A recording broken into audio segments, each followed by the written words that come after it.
Living it, returning once more to the computer metaphor.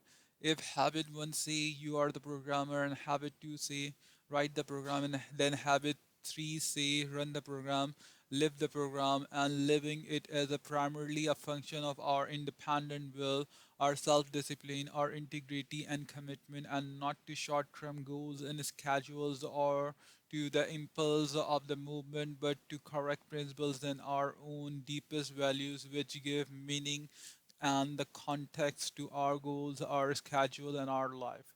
As you go through your week, there will undoubtedly be times when your integrity will be placed on the line, the popularity of reacting to the urgent but unimportant priorities of other people in the quadrant 3, or the pleasure of the escaping to quadrant 4 will threaten to overpower the importance of quadrant 2 activities you have planned. Your principles centered, your self-awareness, and your conscience conscience can provide a high degree of intrinsic security, guidance, and wisdoms to empower you.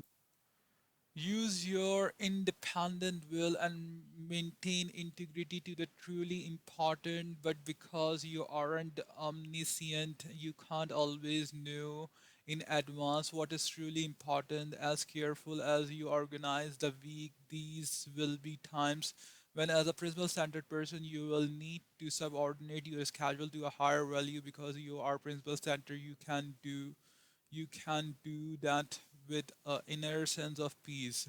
At one time, one of my sons was deeply into scheduling and efficiency. One day, he had a very tight schedule, which include down to the minute time allocation for every activity, including picking up some books, washing his cars, and dropping Carol, his girlfriend, among other things.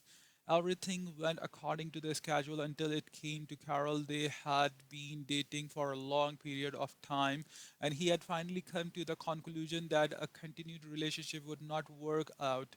So, concurrent with his efficiency mode, he had scheduled a 10 to 15-minute telephone call to tell her. But the news was very traumatic to her. 1.5 hours later, he was still deeply involved in a very intense conversation with her. Even then, the one visit was not enough. The situation was a very frustrating experience for them both. Again, you simply can't think efficiency with people. You think effectiveness with people and efficiency with things. I've tried to the efficient with the disagreeing or disagreeable person, and it simply doesn't work. I try to give 10 minutes of quality time to a child or employee to solve a problem only to discover such efficiency creates new problem and seldom resolve the deepest concern. I see many parents, particular mothers with small children, often frustrated in their desire to accomplish a lot because all they seems to do is meet the needs of little children's all day. Remember, frustration is a function of our expectation, and our expectation are often a reflection of the social mirror rather than our own values and priorities. But if you have a habit too deep inside your heart and mind, you have those higher values driving you. You can subordinate your schedule to those values with integrity. You can adapt, you can flexible. You don't feel guilty when you don't meet your schedule or when you have to change it. Advance of the fourth generation, one of the reason why people resist using third generation time management tool is because they lose spontaneity. They become rigid and inflexible. They subordinate people to schedule because the efficiency paradigm of the third generation of management is out of harmony with the principles that people are more important than things. The fourth generation tool recognizes that principles. It also recognizes that the first person you need to consider in terms of effectiveness rather than efficiency in yourself. It encourages you to spend time in quadrant two to understand and center your life on principles to give clear expressions to the purpose and values you want to direct your daily decision. It helps you create balance in your life.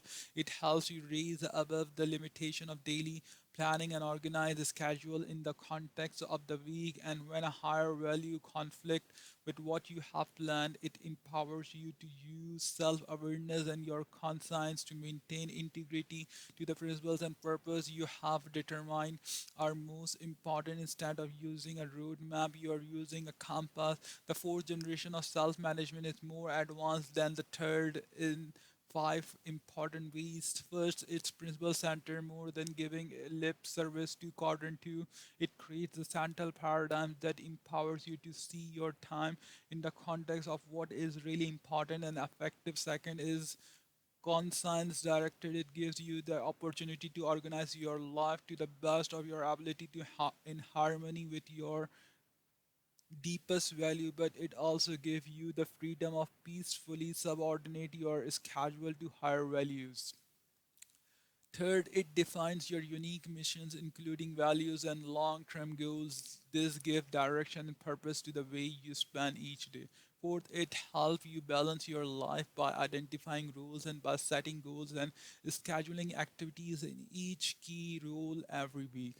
And fifth, it gives greater context through weekly organizing with daily adaptation as needed, rising above the limitation perspective of a single day and putting you in touch with your deepest value through review of your key roles. The practical thread running through all five of these advances is a primary focus on relationship and result and a secondary focus on time.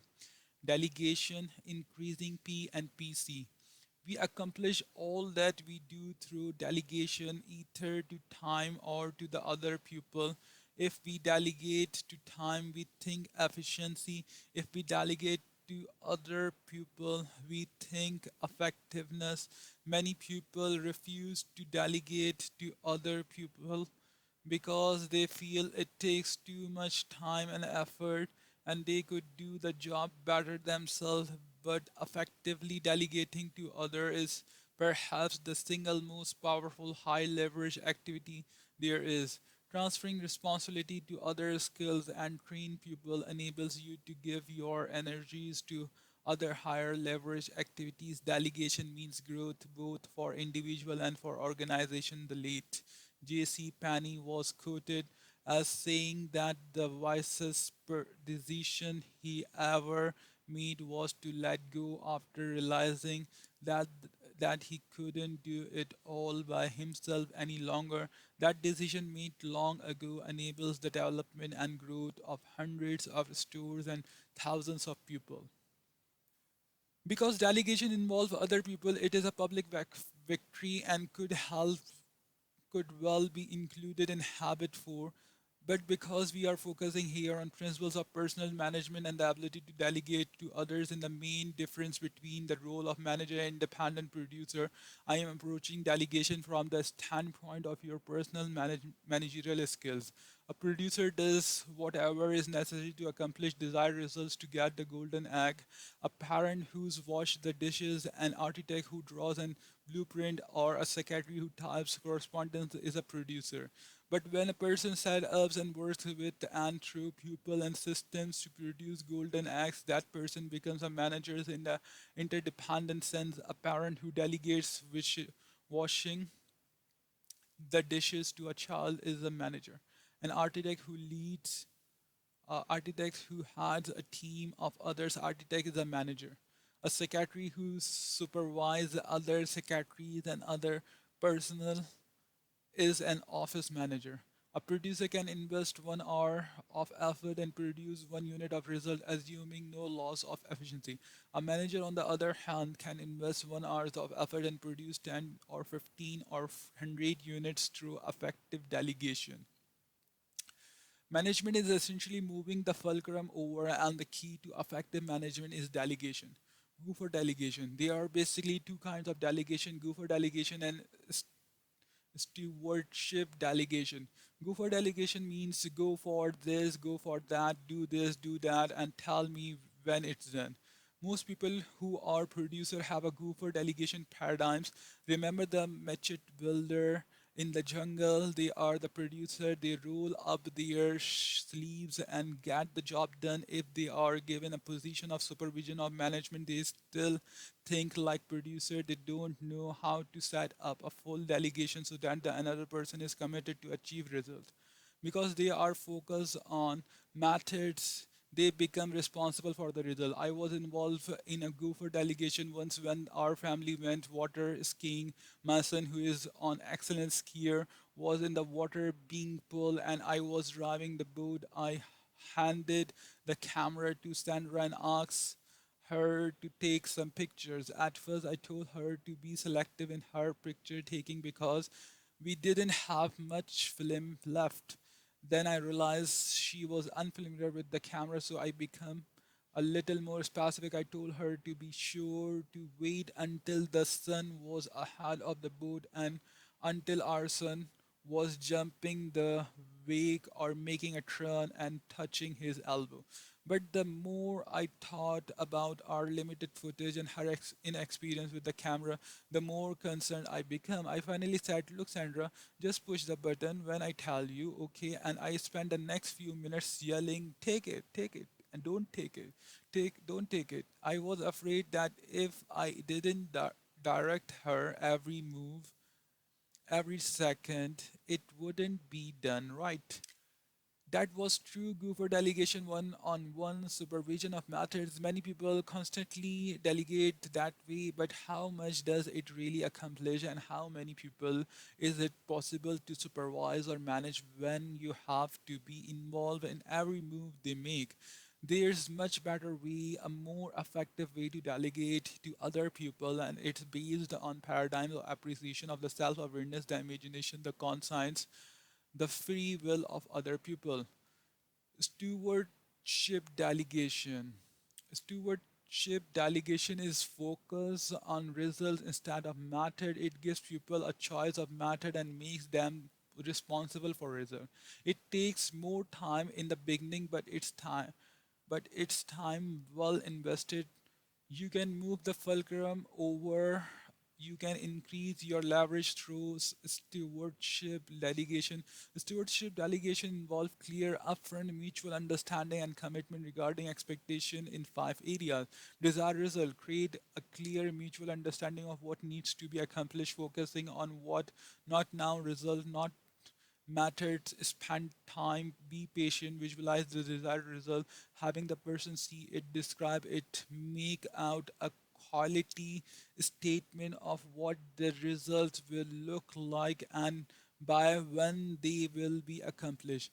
Guidance: identify the parameters with which the individual should operate. They should be as few as possible to avoid method delegation, but should include any formidable restrictions. You won't want a person to think he had considerable latitude as long as he accomplished the objective, only to violate some long-standing traditional practice or value that skills initiative and send people back to the gopher creed. Just tell me what you want me to do and I'll do it.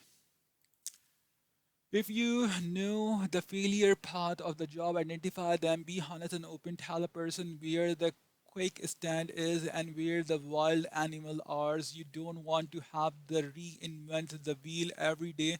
Let people learn from your mistake or the mistakes of other. Point out the potential failure path, what not to do, but don't tell them what to do. Keep the responsibility of results with them to do whatever is necessary within the guidelines. Resources: identify the human, financial, technical, or organizational resources the person can draw on to accomplish the desired results. Accountability: set up the standards of performance that will be used in evaluating the result and the specific times when reporting and evaluation will take place. Cons- Consequences: specify what will happen, both good and bad, as a result of the evaluation. This could include such things as financial rewards, psychic rewards, different job assignments, and natural consequences tied into the overall mission of an organization. Some years ago, I had an interesting experience in delegation with one of my son. We were having a family meeting and we had our mission statement up on the wall to make sure our plans were in harmony and with our values. Everybody was there.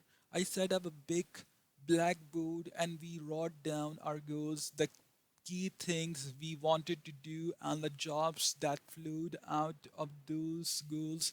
Then I asked for the volunteers to do the job. Who wants to pay the mortgage? I asked. I noticed I was the only one with my hand up. Who wants to pay for the insurance, the food, the car? I seems to have a real monopoly on the opportunities. Who wants to feed the new baby? There were there was more interest here, but my wife was the only one with the right qualification for the job. As we went down the list job by job, it was soon evident that mom and dad had more than 60 hours work week. With that paradigms in mind, some of other jobs took on a more proper perspective. My 7 years old son Stephen volunteered to take care of the yard before I actually gave him a job. I began a true training process. I wanted him to have a clear picture in his mind of what a well cared for yard was like, so I took him next door to our neighbors. Look, son, I said, see how our neighbor's yard is green and clear. That's what we are after, green and clear. Now come look at our yard. See the mixed color? That's not it. That's not green. Green and clean is what we want. Now, how you get it green is up to you. You are free to do it any way you want except paint it. But I'll tell you how I do it if it were up to me.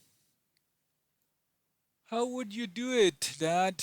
I'd turn on the sprinkler, but you may want to use bucket or a horse. I've turned on the sprinkler. I turn on the sprinkler, but you may want to use bucket or horse. It makes no difference to me. All we care about is that the color is green. Okay, okay. Now let's talk about the clean, son. Cleans means no messes around, no papers, strings, bones, sticks, or anything that messes up the place. I'll tell you what let's do.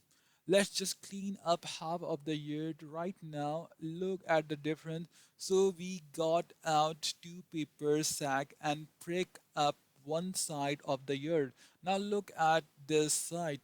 Look at the other side. See the difference? That's called clean. Wait, he called. I see some paper behind that bush. Behind that bush. Oh, good. I didn't notice that newspaper back there. You have good eyes, son. Now, before you decide whether or not you are going to take the job, let me tell you a few more things because when you take the job, I don't do it anymore. It's your job. It's called a stewardship. Stewardship means a job with a trust. I trust you to do the job to get it done. Now, who's going to be your boss? Your dad. You, dad. No, not me. You're the boss. Your boss yourself. How do you like mom and dad nagging you all the time? I don't. We don't like doing it either. It sometimes causes bad feelings because doesn't it? So you boss yourself. Now guess who your helper is. Who? I am. I said you boss me. I do. That's right, but my time to help is limited. Sometimes I am away, but when I am here, you tell me how I can help. I'll do anything you want me to do. Okay, now guess who judge you? Who? You judge yourself. I do. That's right. Twice a week, the two of us will walk around the yard and you can show me how it's coming. How are you going to judge? Green and clean. Right. I trained him with those two words for 2 weeks before I felt he was ready to take the job. Finally, the big day came. Is it a deal, son? It's a deal. What's the job? Green and clean. What's green? He looked at your our yard, which was beginning to look better. Then he pointed next door. That's the color of his yard. What's clean? No messes. Who's the boss? I am. Who's your helper? You are. When you have time. Who's the judge? I am. We'll walk around 2 times a week and I can show you how it's coming and what will we look for. Green and clean. At that time, I didn't mention an allowance, but I wouldn't hesitate to attach an allowance to such a stewardship. 2 weeks and 2 words. I thought he was ready. It was Saturday and he did nothing. Sunday, nothing. Monday, nothing. As I pull out my driver drive away on my way to work on Tuesday, I look at the yellow, cluttered yard and the hot July sun on its way up. Surely he'll do it today. I thought I could rationalize Saturday because that was the day we made the agreement. I could rationalize Sunday. Sunday was for other things, but I couldn't rationalize Monday, and now it was Tuesday. Certainly, he'd do it today. It was summertime. What else did he have to do? What else did he have to do? All day I could hardly wait to return home to see what happened as I rounded the corner. I was met with the same picture I left that morning, and there was my son at the park across the street playing. This was not acceptable. I was upset and disillusionized by his performance after 2 weeks of training and all those commitment. We had a lot of effort, pride, and money investment in the yard, and I could see it going down the drain. Besides, my neighbor yard was manicured and beautiful, and the situation was beginning to get embarrassing. I was ready to go back to Gopher. Delegation, some you get over here and pick up this garbage right now, or else. I knew I could get the golden egg, that's why.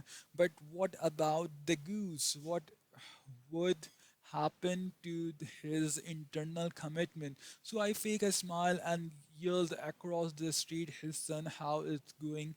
Fine. And he returned, how's the year coming? I knew the minute I said it, I had broken our agreement. That's not the way we had set up an accounting. That's not what we had agreed.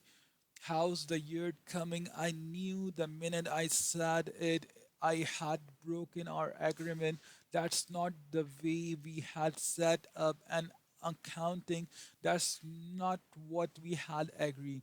So he felt justified in breaking it to find that I bit my tongue and waited until after dinner.